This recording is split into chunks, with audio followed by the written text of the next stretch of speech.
يا أيها الذين آمنوا اتقوا الله ولتنظر نفس ما قدمت لغد واتقوا الله إن الله خبير بما تعملون. Ya ayyuhalladzina amanu, wahai orang-orang yang beriman, ittaqullaha, takutlah, bertakwalah kalian pada Allah. Wal tanzur nafsum ma qadamat lighad, dan hendaklah setiap jiwa memperhatikan apa yang sudah pernah dia kerjakan untuk kebaikan hari esok, hari akhirat. Wattaqullah, takwalah kalian pada Allah. Innallaha khabirum bima ta'malun. Allah Maha teliti atas apa yang kalian kerjakan. Ayah bunda yang rahmati Allah Subhanahu wa taala. Ayat ini termasuk yang pendek di surat Al-Hasr. Tapi ada pesan yang dahsyat banget sama Allah berikan. Di ayat yang ringkas, singkat, pendek ini, Allah bilang, ittaqullah 2 kali. Jadi, nanti kalian cari pesan mahalnya apa? Sampai Allah bilang, ittaqullah, ittaqullah. Pesan takwa sampai 2 kali di ayat yang ringkas ini. Itu pelajaran pertama, pesan takwa. Jadi pesan takwa yang amat penting buat kita semuanya. Dan Rasulullah SAW ngasih tahu at-taqwa hahuna, at-taqwa hahuna, at-taqwa hahuna. Dan takwa ini di sini kata Rasulullah. Wa yusiru ila sadrihi. Rasul nunjuk ke dadanya. 3 kali Rasul bilang, takwa itu ada di sini, takwa ada di sini. Dan takwa pada Allah Subhanahu wa taala yang akan membuat kita selamat dunia dan akhirat. Takwa yang akan membuat Allah akan kasih jalan keluar dan Allah akan kasih rezeki yang tidak terduga. Dalam surat Tolak 3 kali disebut sama Allah. Wa may yattaqillaha yaj'al lahu makhraja wa yarzuqhu min haitsu la yahtasib. Takwa pada Allah akan membuat kita semuanya keluar dari masalah dan Allah kasih jalan yang tidak terduga. Cari lagi di ayat berikutnya dari surat Talaq, "Wa may yattaqillaha yukaffir anhu sayyi'atihi wa yu'tim lahu ajra." Siapa yang takwa pada Allah Subhanahu wa taala, maka semua kesalahannya Allah ampuni dan Allah berikan balasan yang besar. Disebut 3 kali di ayat itu. Takwa dengan balasan yang beragam dari Allah Subhanahu wa taala. Kalau kalian takwa hasilnya, kalian takwa hasilnya, kalian takwa hasilnya. Dan bertakwa itu akan membuat kita kebuka untuk bisa memahami Al-Quran. Zalikal kitabu la raiba fi hudan lil muttaqin. Ini adalah kitab, kata Allah Subhanahu wa taala dalam surah Al-Baqarah. Tidak ada keraguan di dalamnya. Hudan lil muttaqin, dia itu adalah petunjuk bagi orang-orang bertakwa. Jadi orang bertakwa adalah orang yang Allah mudahkan untuk bisa memahami Al-Quran hingga tidak ada keraguan lagi. Begitu yakin sama Al-Quran. Takwa akan membuat kita dapatkan surga yang luasnya langit dan bumi. Takwa, wah banyak banget ya manfaatnya. Nanti ayah bunda cari. Apa saja pesan takwa, manfaat takwa. Dan di ayat yang ringkas ini, Allah Subhanahu wa taala bilang 2 kali, ittaqullah, wattaqullah. Bertakwa pada Allah. Bertakwa pada Allah. Dan takwa itu adanya dalam hati. Merasa ingin dekat, merasa ingin memberi yang terbaik buat Allah, merasa rindu, merasa memohon ampunan, merasa takut, semuanya adalah dalam satu rasa. Ini takwa nih, nano-nano, semua rasa ada. Jadi rasa takut bercampur dengan harap ada di takwa. rasa merinding, gemetar menyebut nama Allah, tapi merasa disayang ada dalam satu rasa. Jadi sulit untuk dideskripsikan karena Allah dan Rasulnya aja ngegambarin takwa manfaatnya banyak banget. Manfaatnya banyak sekali. Nanti ayah bunda cari. Barangkali ada takwa yang manfaatnya cocok sama satu orang, tapi belum tentu cocok dengan orang lain.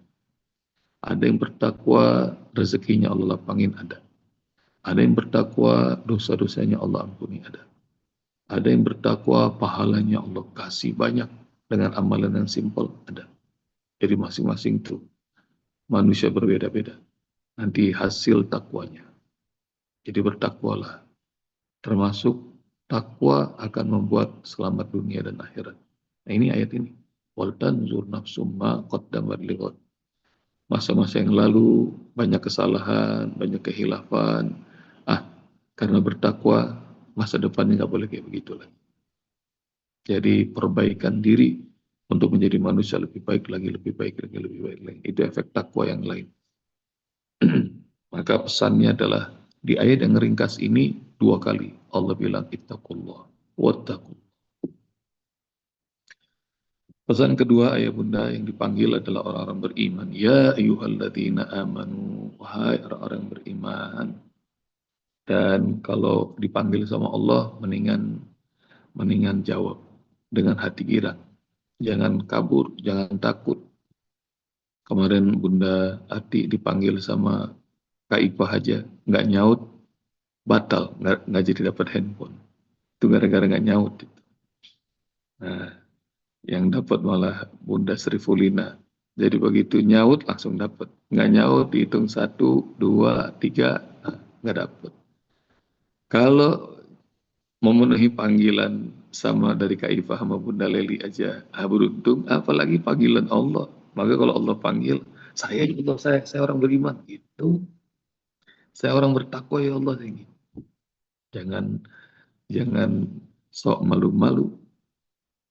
Saya nggak pantas jadi orang bertakwa, ntar nggak pantas beneran. Saya mah belum pantas jadi orang beriman, ntar nggak beriman beneran terus-terusan. Jadi kalau Allah panggil, wahai orang-orang beriman, saya ya Allah, saya. Wahai orang-orang yang bertakwa, saya ya Allah nih, orang bertakwa. Gitu. Jadi duluan ambil peran. Kalau Allah panggil, duluan berangkat. Jadi meskipun ilmu belum banyak, meskipun amal masih sedikit, meskipun orang lain tahu tuh bagaimana kitanya dulu. Tapi kalau udah dipanggil sama Allah Subhanahu wa taala, berangkat. Maka Rasul bilang saat perang Uhud, jemputlah surga yang luasnya langit dan bumi di ujung pedang kalian. Maka kemudian Khabab ngedengar, dia bilang, terus surga luasnya langit dan bumi? Iya. Kalau gitu mah kelamaan. Maka dia lepehin kurma yang ada di mulutnya, dia buang, bahin, kelamaan nunggu itu. Maka dia lompat duluan. Padahal Rasul bilang, tahan, sabar gitu. Nunggu serangan musuh. Dia berangkat duluan. Lebih dari 80 tombak nembus tubuhnya. Waktu dia mulai masuk medan perang itu sendirian, ketemu sama pasukan musuh yang banyak. Para sahabat bilang, Obab, tahan. Maka dia nengok ke arah para sahabat dan Rasul, dibilang, aku udah cium baunya surga dari kaki gunung Uhud. Masya Allah, udah kecium. Jadi nggak pakai lama, dia jemput surga yang luasnya langit dan bumi. Maka nggak pakai lama. Jadi jangan kayak anak SD yang guru-gurunya nanya, siapa yang puasa hari ini? Saya. Ada anak satu aja gak ngangkat tangannya, yang lain pada ngangkat. Siapa yang sudah baca Al-Quran hari ini? Saya. Semuanya ngangkat tangan, dia kagak ngangkat tangan. Maka kemudian kata gurunya, siapa yang mau masuk surga hari ini? Semuanya ngomong, saya. Itu kata anak SD semuanya. Itu anak yang sama. Nah, sebutan namanya wancoy, sekarang wancoy lagi ngetop nih. Maka kemudian ngangkat tangan, semuanya ngangkat tangan, wancoy kagak ngangkat tangan. Kemudian wancoy ditanya sama gurunya, wancoy, kamu kenapa nggak ngangkat tangan? Kamu nggak masuk surga? Mau bu? Ayo angkat tangan. Emangnya berangkat hari ini bu? Dia kira mau berangkat hari ini. Jadi, ayo, ayo bunda, kalau dipanggil Allah, buruan, cepetan, nggak usah banyak mikir. Nah, nanti ketemu dalam surah Al-Ahzab, maka nalip muminin nggak pantas bagi seorang yang beriman. Idza qadallahu wa rasuluh, kalau Allah sudah tetapkan, Rasulnya sudah tetapkan perkara, ayyakuna lahumul khiyarah min amrihim. Mereka punya opsi lain, nggak pantas. Kalau Allah sudah panggil, kalau Allah sudah putuskan satu urusan, kita punya opsi lain, nggak pantas. Nanti cari dalam surah Al-Ahzab ayat berapa tuh. Nggak pantas bagi seorang yang beriman, kalau Allah dan Rasulnya sudah nyuruh, sudah putuskan, terus dia punya opsi lain, nggak pantas. Karenanya yang dipanggil hanya orang-orang beriman. Wahai orang-orang yang beriman. Sini, kata Allah. Kalau dipanggil dapat THR aja, semua kita berangkat. Dipanggil nih, kemana? Ke istana, asik. Berangkat, insya Allah semuanya kita ngerti nih. Kalau dipanggil di istana hari-hari begini, udah jelang lebaran, THR kayaknya THR. Kalau dipanggil buat THR-nya datang, apalagi dipanggil dengan panggilan sayang. Dan Allah pesan, ittaqullah, takutlah pada Allah. Jadi memenuhi panggilan Allah cepetan. Nggak usah pakai mikir. Nggak usah ada pilihan. Tidak perlu ada opsi lain. Pelajaran ketiga dari ayat ini. Wal tanzur nafsum ma qaddamat lighad. Wal tanzur nafsum ma qaddamat lighad. Lihatin. Kata Allah Subhanahu wa taala, setiap jiwa harus lebih mawas, harus lebih arif, harus lebih bijak. Makin nambah umur, makin nambah usia, harus nggak boleh lagi sembrono, nggak boleh sembarangan. Dan ciri-ciri orang yang merasakan iman tuh, bunda, ada tiga. Tiga, salah satu man kunna fihi wajada halawata bihinna, wajada halawatal iman. Tiga hal. Kalau ada dalam dada seseorang, maka dia bakal merasakan manisnya nikmatnya iman. Apa aja? Satu, ayakunallah wa rasuluhu ahabba ilaihi mimma siwahuma. Allah dan Rasul udah yang paling mereka cintai. Kita udah belajar ayat terakhir surah Mujadalah itu. La tajidu qaumai. Itu nggak bisa dibandingin lagi kalau udah cinta Allah dan cinta Rasul. Yu'minuna billahi wal yawmil akhir yuwaduna man hadallahu wa rasulah walau kanu aba'ahum aw abna'ahum aw ikhwanahum aw asyiratahum. Udah nggak bisa dibandingin. Jadi kalau Allah dan Rasulnya udah di atas segala-galanya, mengalahkan semua kecintaan kita terhadap dunia, itu bakal ngerasakan manisnya iman. Yang kedua, ini kita alhamdulillah temukan juga dalam kelas online. Ayhibbal mar'ah, dia mencintai seseorang karena Allah seperti dia mencintai dirinya sendiri. Jadi punya bestie yang makin mengajak keimanan. Dia cintai, nggak mau berpisah, meskipun jauh, meskipun lelah, meskipun ngantuk.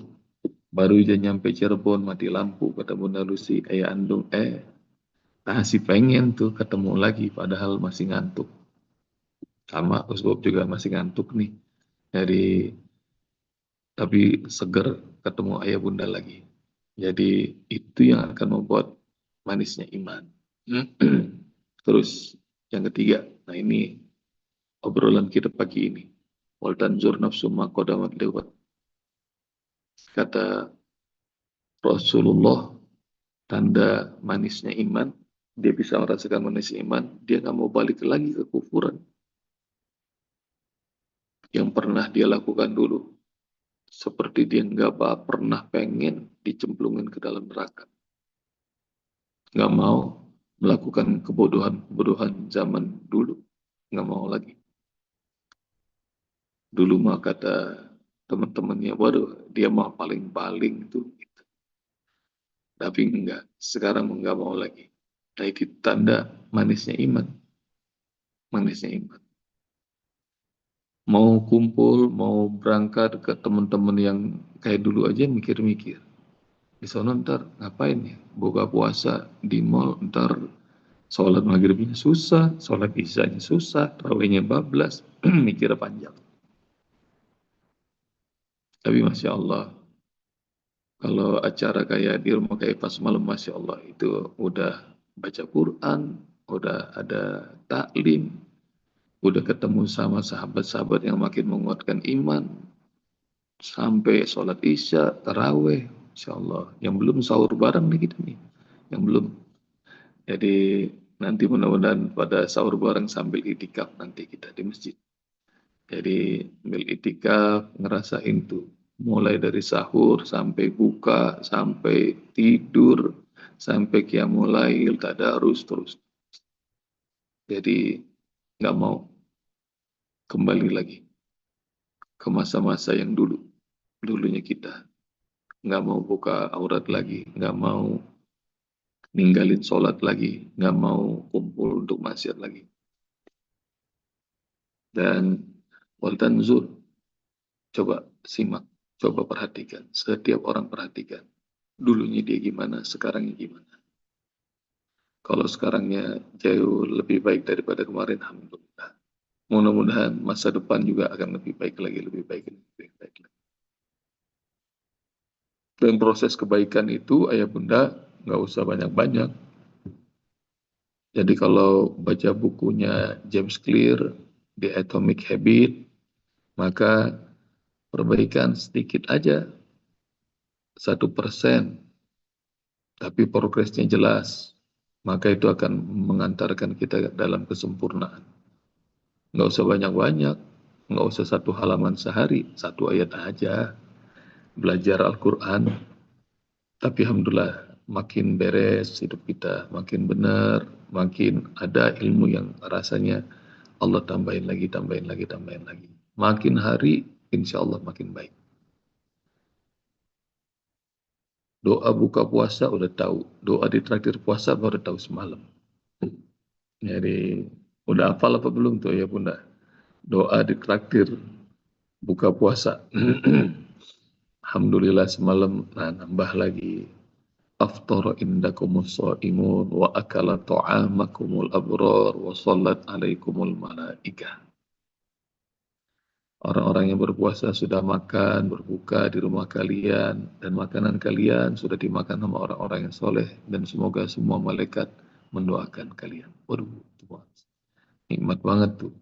Orang yang ngasih makanan berbuka, takjil, meskipun cuma korma, ataupun segelas air, wah didoain gitu girang. Didoain gitu girang. Dan itu sebenarnya yang diperlukan, saling mendoakan. Ayah bunda. Wah, udah habis nih waktunya. Perbaikan setiap hari, perbaikan diri. Lebih baik lagi, lebih baik lagi. Manusia-manusia yang terbaik adalah yang selalu melakukan perbaikan diri. Sedikit, sedikit, sedikit, sedikit. Dan tidak ada manusia yang sempurna.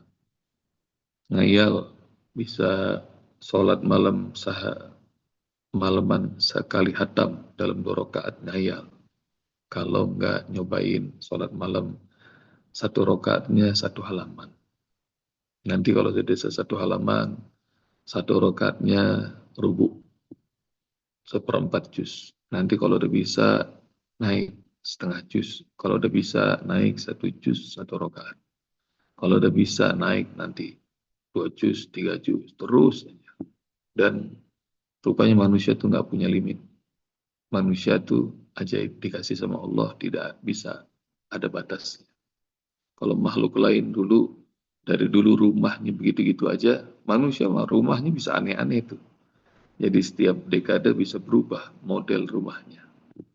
Kalau dulu cukup sekolah sampai SMA aja, tahun 60-an masih banyak orang sekolah sampai SMA aja. Sekarang udah nggak cukup lagi, sarjana, sekarang S1 juga udah nggak cukup, S2, S3. Ntar manusia nggak punya limit tuh. Jadi terus dia melakukan kebaikan, kebaikan, kebaikan. Karenanya challenge diri kita. Kalau dulu bilang ngafal Quran susah, alhamdulillah sekarang setoran sehari udah bisa. Kalau murojaah satu surat susah, sekarang beberapa surat juga sekali duduk oke. Nah, terus perbaikan-perbaikan. Wattaqullah, innallaha khabirum bima ta'malun. Karena kalau kalian sudah melakukan perbaikan-perbaikan diri, apalagi perbaikan dalam urusan takwa, maka Allah girang. Allah ngelihat kok semua detil yang kita kerjakan. Kalau dulu puasanya masih biasa-biasa aja, sekarang puasanya ditambah kebaikannya. Rajin tilawah Al-Quran, rajin sedekah, rajin ikut taklim. Nggak suka lagi gibah, nggak suka lagi nonton sinetron kalau dulu. Sekarang ganti jadi drakor mendrajit. Nggak usah ya, bunda, nggak usah tuh nonton-nonton kayak begitu. Scrolling-scrolling nggak penting. Jadi, nah Allah teliti, Allah lihat. Kalau kalian makin sibuk dengan kebaikan, insya Allah kita termasuk golongan orang-orang yang baik. Kalau sibuk dengan ketakwaan, insya Allah kita akan jadi ahlu takwa. Kalau kita sibuk jadi melakukan keimanan, nanti kita jadi ahlu iman. Maka itu yang disebut sama Allah, walladzina tabawwa'ud dara wal iman. Orang-orang Ansor itu adalah orang yang beruntung, rumah mereka dijadiin rumahnya Rasul, kampung mereka jadi kampungnya Rasul, wal iman, dan mereka juga sudah siapkan iman, disebut sama Allah jadi ahlul iman. Nah, ntar insya Allah kita juga jadi ahlul iman, ahlul taqwa. Nah, segitu aja ya Bunda. Jazakumullah. Assalamualaikum warahmatullahi wabarakatuh. Waalaikumsalam.